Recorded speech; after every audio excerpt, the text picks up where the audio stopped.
Season 3, Episode 6 ended with Olivia and Ethan deciding to separate.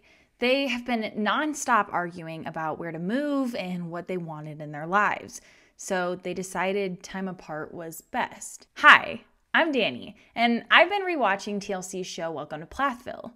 So far, I've watched seasons 1, 2, and the first half of season 3. I also watched all of season 5 as it was premiering. If you haven't seen those videos, I highly recommend going back and starting at the beginning. All right, season 3, part 2. Episode 7 opens with Micah at the Plath family farm with a girl he met through a dating app. I think he said her name is Leah. They began talking about college because she goes to FSU. I kind of want to, but I don't want to waste the money. So. You think college is a waste of money? And who told you that, Micah? But that was mostly from my parents.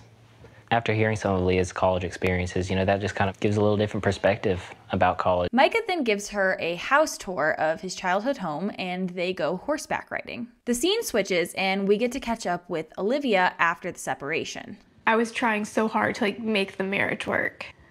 But I just realized that as long as I stayed and kind of kept Ethan's world together, he was able to just ignore everything that was happening. Olivia also made the decision to still be nearby despite wanting to run as far away as possible. You can just hear the exhaustion, fear, and frustration from her. It's clear she lost a lot of herself in the relationship and was trying so hard to make it survive. Thankfully, she's not alone in this and decides to take a girls' beach trip with Mariah and Helena. Mariah knows about the situation between Ethan and Olivia because Olivia told her to keep an eye on Ethan right after everything happened. Olivia also said she didn't really want to talk about the details. I'm not in a good emotional state right now, and if I talked to people about Ethan, I would probably say things I'd regret later, but they would still have that conception of him in their minds, and I don't feel like that's fair to him at all. And once again, I'm confused about the Olivia hate. I think she's insanely wise and emotionally mature for her age, especially given her background.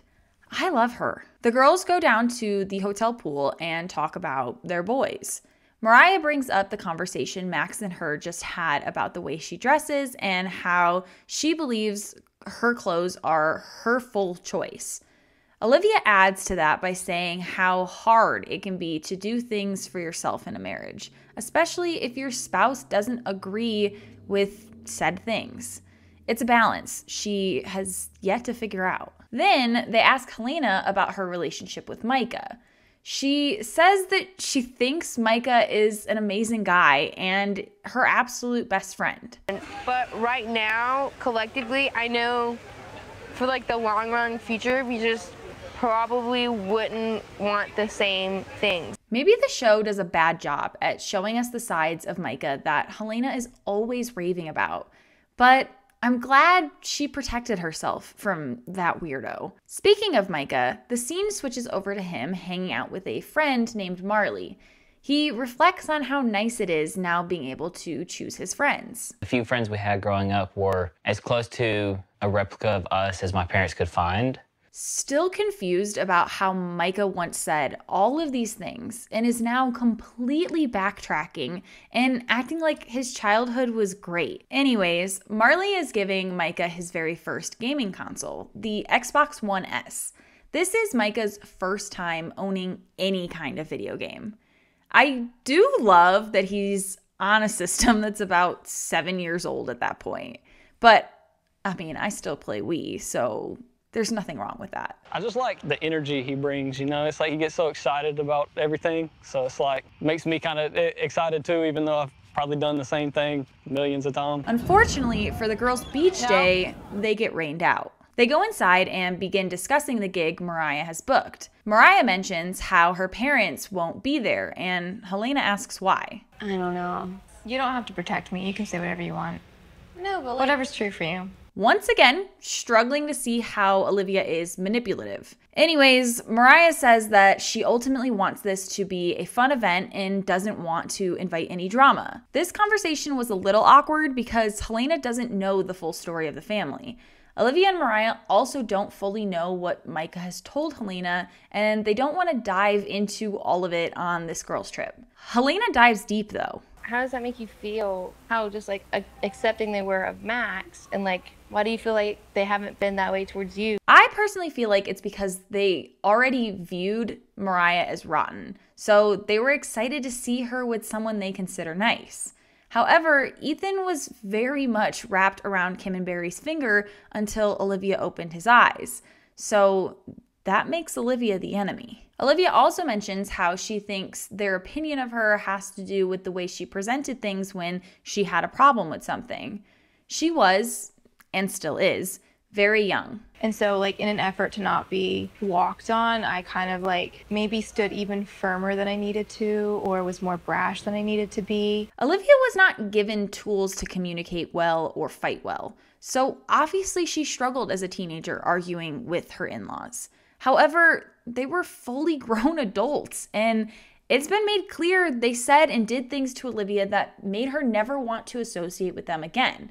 There were efforts to keep it peaceful at one point, but Olivia couldn't do that anymore. Switching over to Ethan, I forgot he didn't even know where Olivia was staying. I still don't know as of right now what I have to do if and when we get back together to make sure this doesn't happen again. Well, if you're caught up on season 5, Ethan never actually does learn. A few days later, Olivia goes to their house to pick up some of her things while Ethan is at work. Ethan left a note on the door. It was just him telling me that he was taking off for a while and needed some space. The letter doesn't give any details on where he's going or for how long, so Olivia finds herself incredibly worried. Sadly, that's how the episode ends. Episode 8 opens with another bromance moment from Micah and Max. Where you going? I know this scene had a lot of people speculating that they're gay. I personally doubt it and don't love speculating people's sexualities at all, because at the end of the day, that's their business and it does not affect me. I do find it unlikely for all 9 of the Plath children to be straight, though. Ironically, we then get to meet Max's mom, and her name is Gay. Mariah and her meet for dinner. We learn that Gay is a teacher, which makes me happier for Max's homeschool education. He did eventually go to a public school, but I'd assume a woman with a teaching degree was much more equipped to homeschool her children than Kim ever was. Mariah mentions how she'd like to do a shopping day with Gay and Kim. If there's a day you want to go shopping with us, I would love that. Fast forward about 10 days after Olivia found Ethan's letter, Olivia was able to get in contact with him just to make sure he's safe. Ethan let her know he'll tell her when he gets back in town, and he did just that, so they're meeting up to talk. The main thing I want is a family, and I want to have that family with someone that I truly love. Either this is edited or the producers paid him extra to deliver it this painfully. Come on, Ethan. The bottom line at the end of the day that I've always asked myself over the past week or so is... You can just see it in Olivia's face and body language. She is fully preparing to be broken up with here. And guess what? Yep, commercial break. So, of course, they get back together. We know this because they've got an entire 2 seasons of relationship left in the show. But at this point in time, what was Ethan's game plan? Sell the house, go to counseling to try to get my own stuff worked out, just so that we can move on together. A surprising sentence right there. It was moments like these that I thought they were going to make it. Despite their differences, I thought Ethan might be more open to the bigger world that exists out there, and Olivia would grow in her confidence. I had hoped they would eventually be good once they dissected the past, but now I'm just glad Olivia isn't stuck with him or his family anymore. I should have trusted Olivia's intuition here. I don't see us getting back together anytime soon. I think for right now, just like being friends would be really good. Ethan doesn't understand, so Olivia explains how she thinks that Ethan needs to learn to think for himself. He went from listening to Kim to listening to Olivia, and she wants him to be his own person. She wants him to be confident that he truly wants to spend his life with her, including the changes she's made. so she isn't ready to move back with him yet. Again, struggling to see the whole Olivia is evil stance, Ethan asks for the couple's counselor's number, and they agree to get together sometime next week. Meanwhile, Mariah is driving Micah to Atlanta to talk with his agent. If you forgot, Micah got his license suspended for 6 months due to speeding. That's like a 4-hour drive, so that was pretty nice of Mariah. It turns out Select London has expressed interest in Micah. However, he hasn't been great at answering the phone or emails recently. I don't think the woman he's talking to, I don't know what her position at the company is, but I don't think she knows he just started using technology recently. Especially when it comes to emails, I'm not 100% used to that. Yeah. And I know it's hard with the young generation, you know, with emails. But hey, if he can figure out dating apps and Instagram, he can figure out Gmail. But this also shows another flaw in how he was raised with zero technology. Now he is struggling to be a professional and do the job to the standards that his company expects. The scene cuts over to the shopping spree with Kim, Mariah, and Gay. One thing I've noticed throughout this show is how Kim is never wearing her seatbelt correctly. It drives me absolutely insane. This next clip aged perfectly when Kim compares herself to Max's mom, Gay. Yeah, I mean, Gay has colored hair, and I don't. Oh no, she might have pronouns too. She's divorced and remarried, and I'm still on my first husband. Yikes. You sure about that? You sure about that? Not only did she have no reason to say these things, according to season 4, she was miserable with Barry by this point. Embarrassing. Meanwhile, here's Gay's comment on Kim. There's a lot that we have in common. Don't let Kim hear you say that. While shopping, we see a difference in Kim and Mariah's relationship as Mariah values and asks for Kim's opinion on clothes. This makes Kim emotional. Her walls to me have come down, so it's not about fashion. Her barrier to hearing anything that I have to say has come down, and that's priceless. This may have just been the editing, but I don't think Kim and Gay were trying to be friends. They finally get to talking, and Kim asks Gay if she would go to any of Mariah's concerts when Mariah starts playing gigs. Kim does not know at this point that she herself would not be invited. Mariah panics internally, but still does not break the news to her. At Ethan's, he has the realtor over to look at the house and get it listed. It seems he's finally come to the conclusion that leaving Cairo would be a good thing for him too, not just Olivia. Episode 9 opens with Mariah and Lydia out to lunch. This is a new thing they decided to try and do once a week. Mariah tells Lydia about the gig and how she would appreciate their parents not being there. And once again, season 3 Mariah is saying something completely different than season 5 Mariah. And I understand. I'm not like saying that Olivia's wrong or anything. It's just not what I wish. It's clear Mariah is very stressed about the situation. But Olivia set the standard before the gig was even booked. If Mariah wanted her to play keyboard, Kim and Barry cannot go to the show.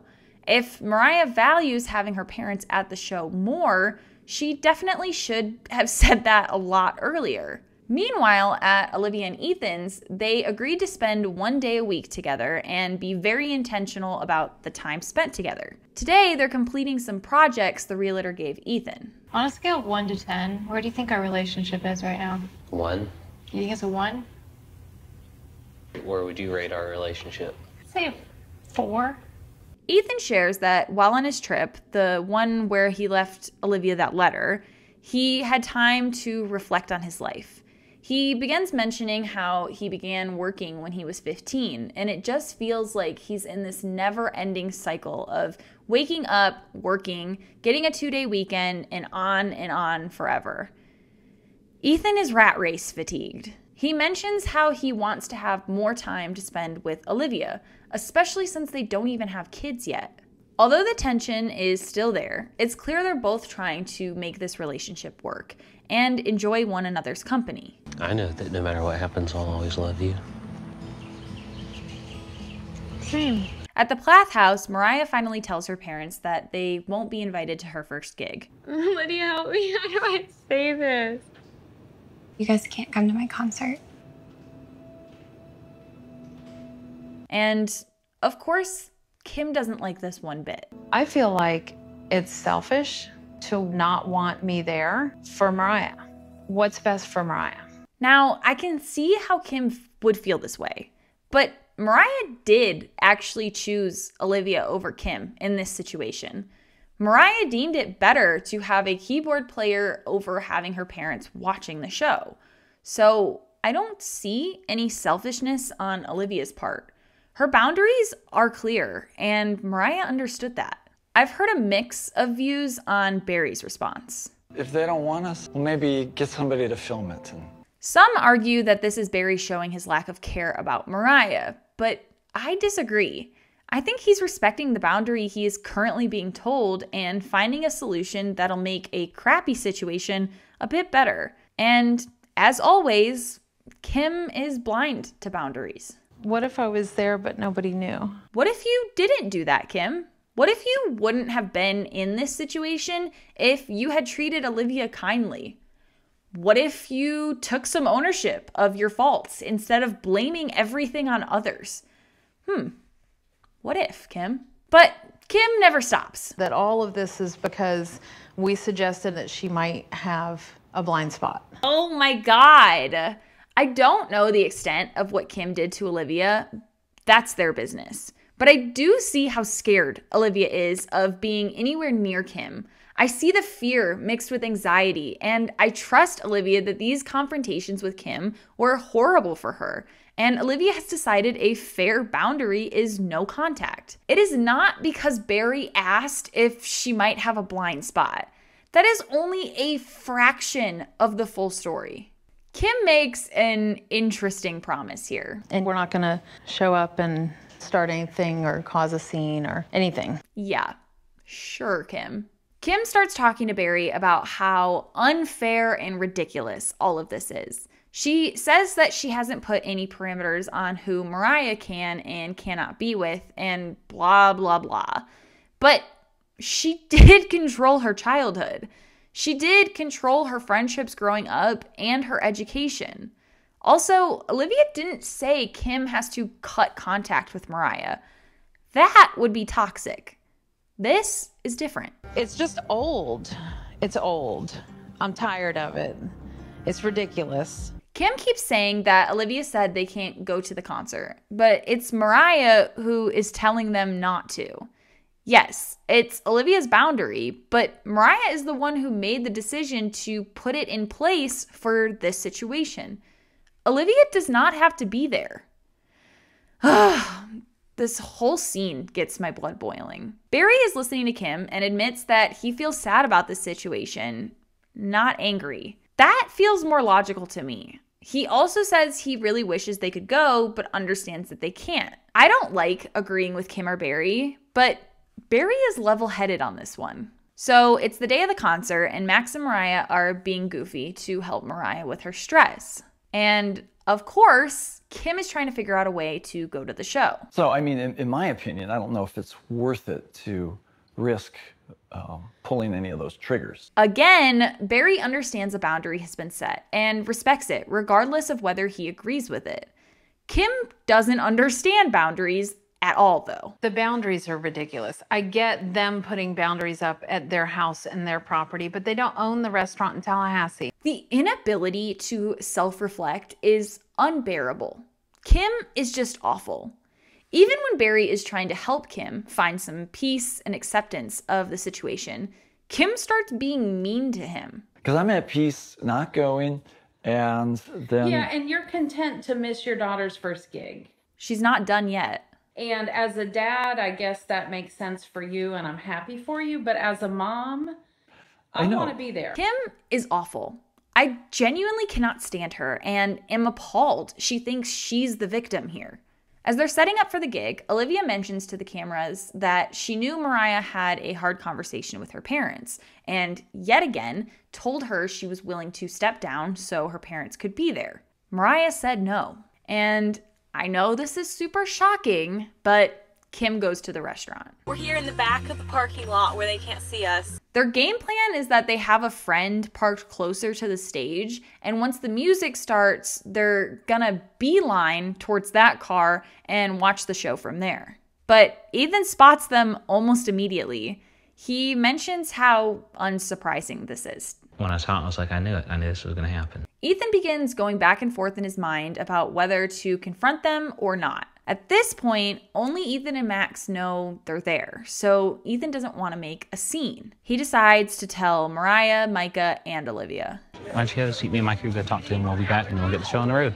Olivia makes a great point here. While they might be hurt about my boundary, they're hurt about every boundary I've ever set. There's still been no changed behavior and no apologies.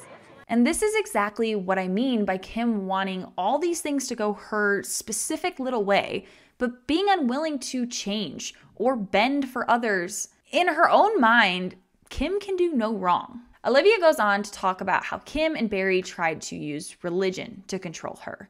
They told her that she had evil spirits in her. In the fundamental conservative world, saying that you're filled with evil spirits is just about the worst thing that someone can say to you. Kim obviously knows she said such a horrible thing to a young woman, to her own daughter-in-law. And yet she claims Olivia is mad because Barry asked if she was missing some blind spots. Absolutely horrible behavior. And I hate that Olivia had to basically deal with it alone for so long. Ethan and Micah head over to the Suburban and realize Kim isn't in there, so they keep looking around the parking lot. At this point, they're both pissed at their parents. They don't know yet that Barry isn't there. The show then makes it look like they've been spotted, but the episode comes to an end. Episode 10 begins with the producer absolutely destroying Kim. I just get frustrated when Ethan digs his heels in and gets so stubborn. Where could he get the stubbornness from? You hear that laugh?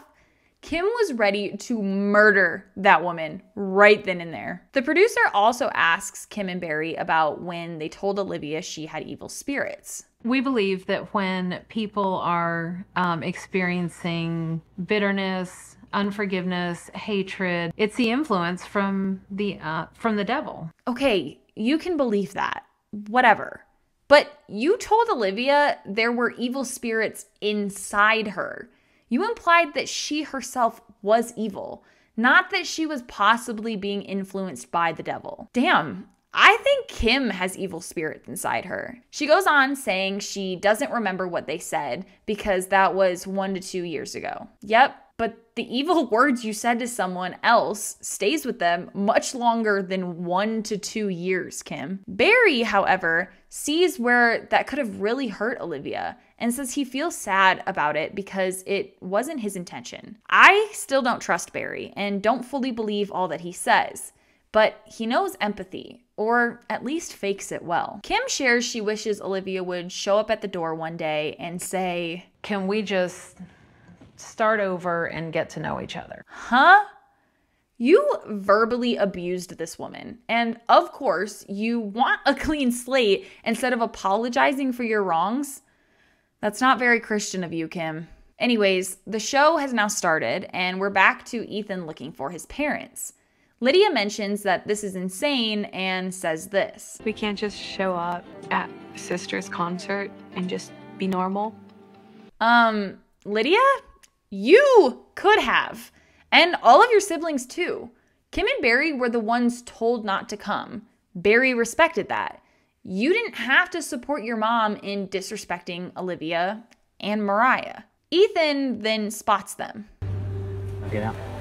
I told Mariah she would not see us. No, Kim. You told Mariah you're not going to show up and start anything or cause a scene or anything. And we're not going to show up and start anything or cause a scene or anything. And yet, here you are. But of course, this isn't Kim's fault. Just you being here talking to us is causing a scene. And Ethan makes a phenomenal point here. This moment is not about Kim supporting Mariah. Just a few years prior, she wouldn't even let Mariah take a couple $100 from her grandparents to record an album. He also acknowledges that Barry wasn't there. And that actually meant a lot to me. To digest everything that just happened, Ethan and Olivia go to get some drinks. Olivia shares that Tallahassee may be too close for her comfort. Like an hour to her is still too close to have to deal with this all the time. Ethan appreciates the honesty and shares that during his trip, he went to the West Coast and came to the realization that there's prettier places out there for him to see. This is where he pitches his one place for a year for 4 years idea. Olivia is skeptical that he might be saying that just to get back with her, which I think is fair. There's so many memories that we could make, so many places we could go. I would be a fool to turn that down. They talked about it a bit more and decided to stay at the hotel in Tallahassee for the night. I love you. I love you. The next scene is all about Isaac and how he's growing up. He's only 15 at this point, but Kim is very proud of him for stepping in during the fight on the driveway and at the concert. I think she sees Isaac as someone on her team, but I think he just hates conflict. I guess my role in the family at this point is to be the middleman, but I wish that I didn't have to be the middleman. Another example of putting your oldest children, even if they're still quite young, into adult roles instead of just letting them be kids. Meanwhile, it just seems Barry is just there to support his kids. Throughout this scene, he is overcome with joy to teach Isaac how to shave. My dad thought that was my first time shaving, when it really wasn't. I had done it for a long time. Thank you for indulging me.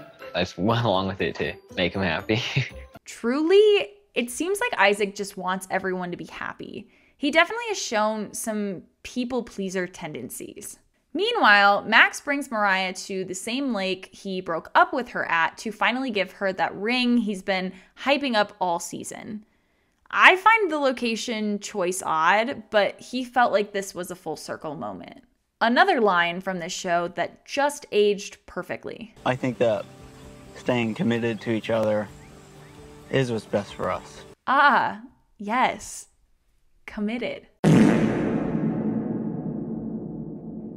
Finally, he gives her the ring and she absolutely loves it. I got you this little pinky promise ring. I'm going to give him the benefit of the doubt for his awkward laying down position because he did just sprain his ankle and is wearing a boot. But I am a Max hater, so let's move on. This next scene shows Lydia cleaning up the farmhouse as it is an Airbnb property. I really hope Kim pays her for this. She's still not texting the boys she likes, though. Just his sisters. But today I just decided I'm going to text them. The next step is a visit. But of course I'll have to ask my parents for permission. All right, Lydia, getting some action. Ayo. At the main Plath house, Mariah wants to talk to Kim. Kim's worried she's mad at her for going to the concert. First, Mariah shows off her ring Max gave her. Is that a jasper stone? Yes. Aww. I'm happy for Mariah that Kim and Barry have opened up a bit more to who Mariah is. I don't trust them, but I'm glad Mariah feels confident enough now that she can share things going on in her life, even if she isn't doing it the traditional Plath route. Barry then asks about the concert. I'm sure Kim was super happy with him for that. Kim immediately goes on the defensive. Okay, so I know you didn't want me to be there and cause trouble with Ethan and Olivia. I know she's gonna keep yapping, but the sentence should have ended there. That is exactly what Mariah said she wanted, and Kim didn't listen. But of course, Kim is never wrong, so she continues. I don't know how I could have missed your first concert. And I don't know why you can't understand boundaries, Kim. So I guess we're all confused here. Everyone then comes to the crazy conclusion that Ethan was the problem because they were being discreet and he went looking for them once he saw the car. That is so ridiculous to me. It's like, it's not really a hide and seek game. If we hide, doesn't mean you have to come find us. Yeah. Well, then you shouldn't have been there in the first place. Also, Ethan kind of randomly spotted their gigantic car in the parking lot. He wasn't intentionally hardcore seeking them out. So they're bad at hide and seek. Again, Kim makes a dig at Olivia. If both sides would stop telling the people in the middle what to do regarding the other side, then the middle wouldn't be a tough place to be. Okay, well, Olivia didn't tell Mariah what to do. What's your point now, Kim? Unfortunately, Kim ends up winning this one just because Mariah says she was happy Kim decided to go. So we clearly see Mariah not understanding what she wants and letting Olivia take the fall for that. And that brings us to episode 11. The episode opens with Ethan packing for a camping trip that he, Olivia, Micah, and Mariah will be going on in Maine. Olivia will also be doing a photo shoot there. Ethan mentions that Kim's overstep of Olivia's boundary ended up bringing them closer together, and their marriage is doing better. They agree they don't want to associate with Kim at all and want to get away from her. However, Olivia has not yet moved back in. I think this trip is important for Ethan and I because we're kind of in the thick of working through so much right now. They also mentioned that they are in couples counseling. I forgot this entire part of their relationship, but watching this makes me remember why I thought they were going to make it for a while. Meanwhile, the Plath family is at the Springs for the day, and Lydia wants to talk to Barry about possibly getting to see her special friend and have him come visit. Why does Kim always seem so miserable when Barry is talking? It's nice to break every once in a while and just do something with the family. Lydia finally gets some alone time with Barry, and he seems open to it. I would love to get more time with him. I'm sure your mother would love to do that also. Is that why Lydia is only talking to you about this, Barry? Because Kim is so open-minded and accepting? I mean, Lydia doesn't say anything about that, but we've seen how conversations about this boy have gone with Kim around, and I think Lydia might have been over all of that. At her house, Mariah is packing for the camping trip. I think my siblings think that I'm gonna show up camping in like heels and long eyelashes and red lipstick and all that. And I might. Really thought she was gonna make an argument there. Mariah will be glamping, and honestly, all the power to her. Back at the Plath house, Kim has gone through Lydia's phone and realized Lydia is texting the boy again. I guess she didn't tell her parents. From the little we get to see, it looks like Lydia loves sending pictures of herself to him. It was 168 for one day. I'm confused if Lydia just didn't tell her parents about this or if she was actively lying about it. Being a more rational parent, Barry suggests they talk to Lydia about it. I was going to tell you, and the timing just was never right. And why are they acting like Lydia committed the worst crime? This is probably their best behaved child, but she's still allowed to make mistakes and be a teenager. I can also bet on the fact that she didn't tell them because she's tired of basically being shamed and looked down on for liking a boy. Anyways, they all agree to put a pause on the phone again. Lydia also very much internalizes this guilt, and it makes her start thinking this relationship may be bad for her because she's hiding things from her parents, which to me doesn't sound like a fair assessment. I do love what Barry says here, though. We don't want to be unapproachable, so I'm hoping you're feeling like we're okay. I don't think I'll ever get over how Barry is so much kinder than Kim, especially to the kids. He seems so much more human. Meanwhile, the gang has made it to Maine. It's raining when they arrive, so at the store, Ethan fixates on getting a tarp while everyone else gets food and wood. not breakfast tomorrow. Not what he's eating for dinner. Just I have to have a tart. At the farm, Lydia is really beating herself up. I'm probably disappointed more with myself than they are. I definitely need some time by myself. Just me and God. Because I need direction. The truth is, 17-year-olds lie to their parents. Lydia did not hurt anyone. She may have broken some trust, but with all this time being the good daughter, she deserves a rebellious moment. She deserves to be a little selfish as long as it doesn't hurt anyone. She then starts singing to God, which is fine and great, but awkward to watch such an intimate and personal moment. Take my heart, take my mind, and fill it with your word. In Maine, the girls race the boys in who can build their tent faster. Hey, our tent's set up before the boys. Ethan is then trying to figure out how to set up the tarp, and Olivia gets on his nerves.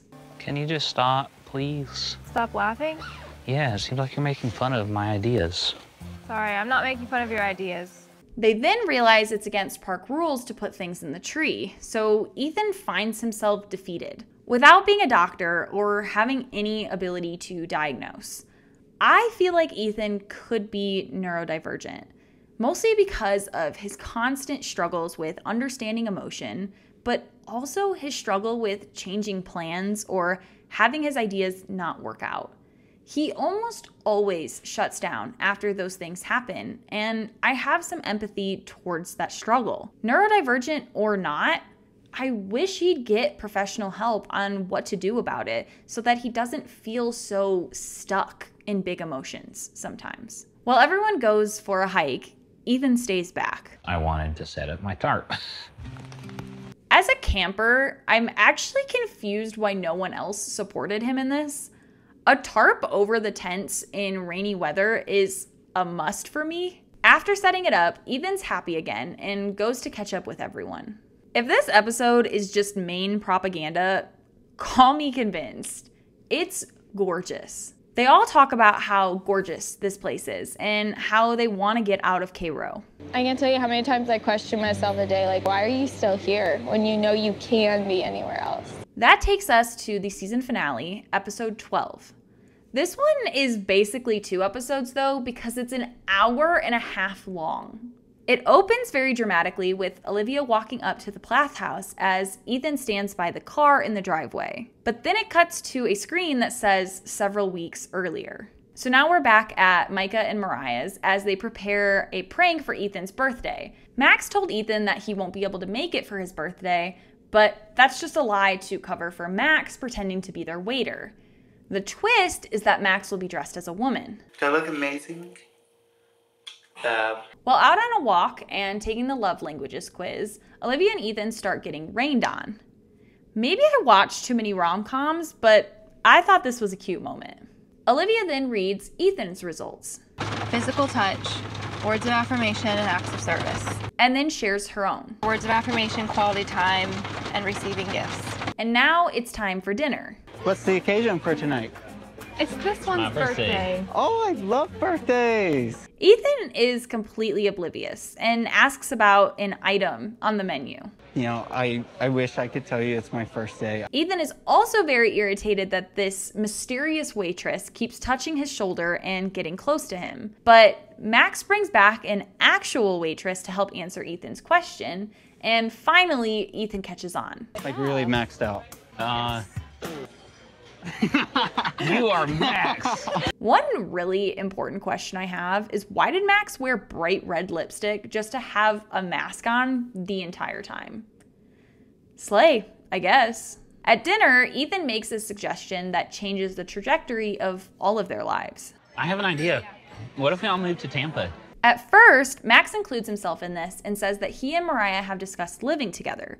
However, we all know it ends up being Mariah, Olivia, Ethan, and Nathan, while Micah moves to LA, but they haven't made an official decision yet. A few days later, Ethan invites Lydia over to help him with some of the house projects. He asks her about her crush, and she shares that God told her romantic relationships just aren't for her right now. After I told her my decision, the peace was just unreal. And Ethan makes a great point. I just don't want Lydia to confuse God's will with my mom's will. Lydia also shares she has finished high school and will be having a graduation party. She invites Ethan and is shocked to not receive an immediate no. I'll think about it and let you know. This overjoys Lydia in the hope that things within the family will get better. I think it's so funny they're having a graduation party because look at her diploma. The name of her school is the Plath family household and is just signed by Kim and Barry. Are these kids still not getting actual diplomas or at least GEDs?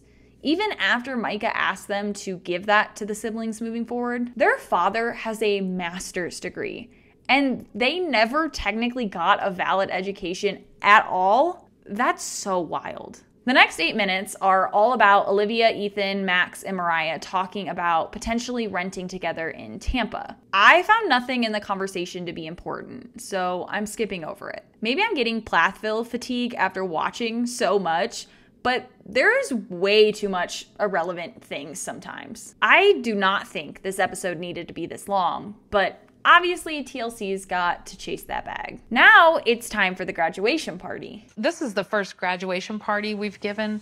Oh, maybe that means Lydia actually does have a diploma. I doubt it though. Maxie Paxi. Liddy, itty.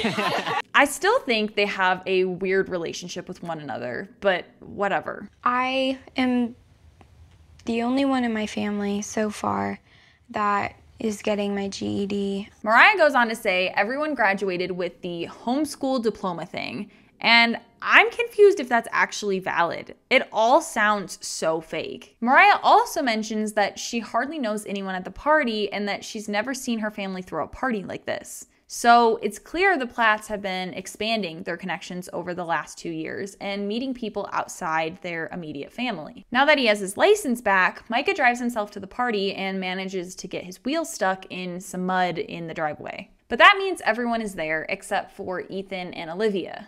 Somebody up at the top of the driveway to see you, okay? Okay. Now that's some good editing. I wonder who it could be. Congratulations. We want to tell you congratulations. We didn't want to miss a milestone for you. I think it's sweet they did the best they could for Lydia, given the situation.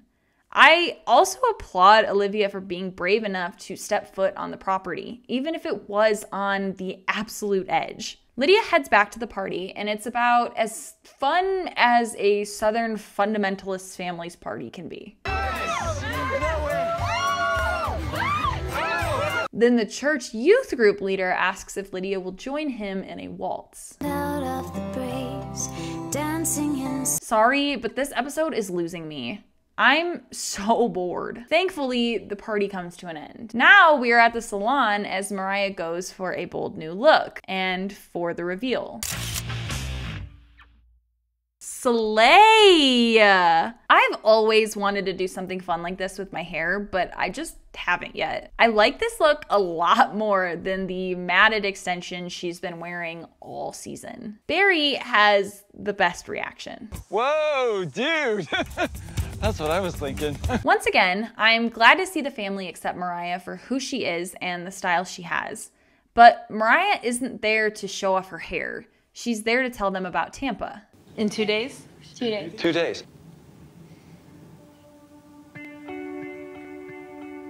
Barry is immediately understanding and shares this. 30 years ago, I packed up in a U-Haul and left Minnesota and went 1,500 miles halfway across the country and started a new life. Mariah also shares that Max will be moving down there eventually, but they don't have a date yet. As we know now, this is when Max cheats, so he will not ever be moving down there. Lydia then points out that because Mariah will be living with Ethan and Olivia, they won't be able to come over as a family and visit. Then Mariah says this sweet thing.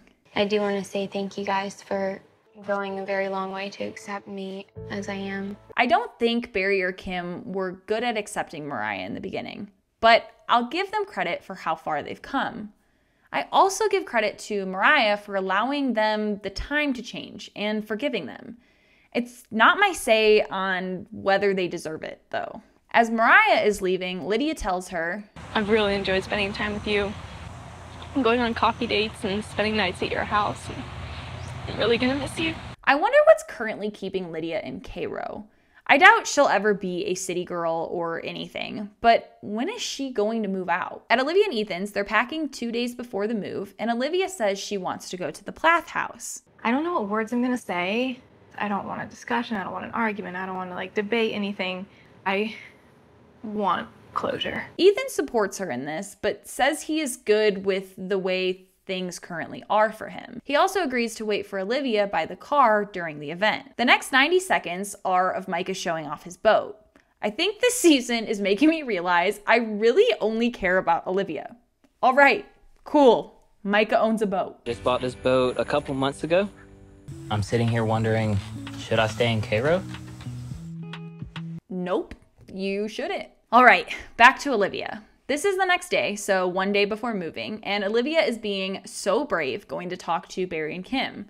She hasn't seen them in person for about 2 years at this point.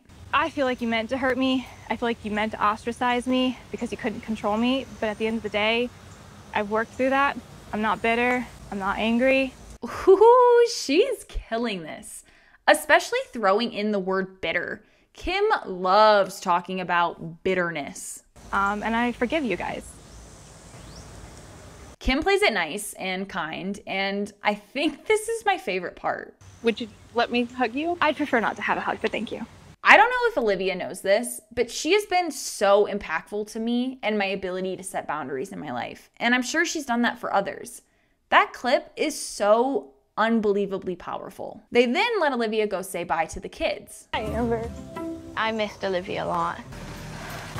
And that was very, very nice. In an interview, Ethan reflects on this past year for him and mentions a big thing that changed for him. Olivia is not the neck that turns my head, and that's been a learning curve for me because I feel like she used to, because that's what I saw growing up. On moving day, Olivia goes to bring Mariah lunch and realizes the whole house is empty. Somehow, Micah moves faster than them and is now in LA. The producer asks Ethan to call him to see where he is. Could you FaceTime him and find out where he is? Where are you exactly? Staying at a place here in West Hollywood Hills. The house is empty and they're ready to move to Tampa. They say their goodbyes to Cairo and the season comes to an end. I remember feeling so hopeful here. I'm sure they all did too. Although it's sad how everything turned out, I'm so happy for Olivia's freedom. And I'm happy to only have one more season of this insane show to rewatch. As always, if you enjoyed this video, please give it a thumbs up and comment below your thoughts on season 3. Thank you so much for watching and supporting me on this channel. Okay, bye.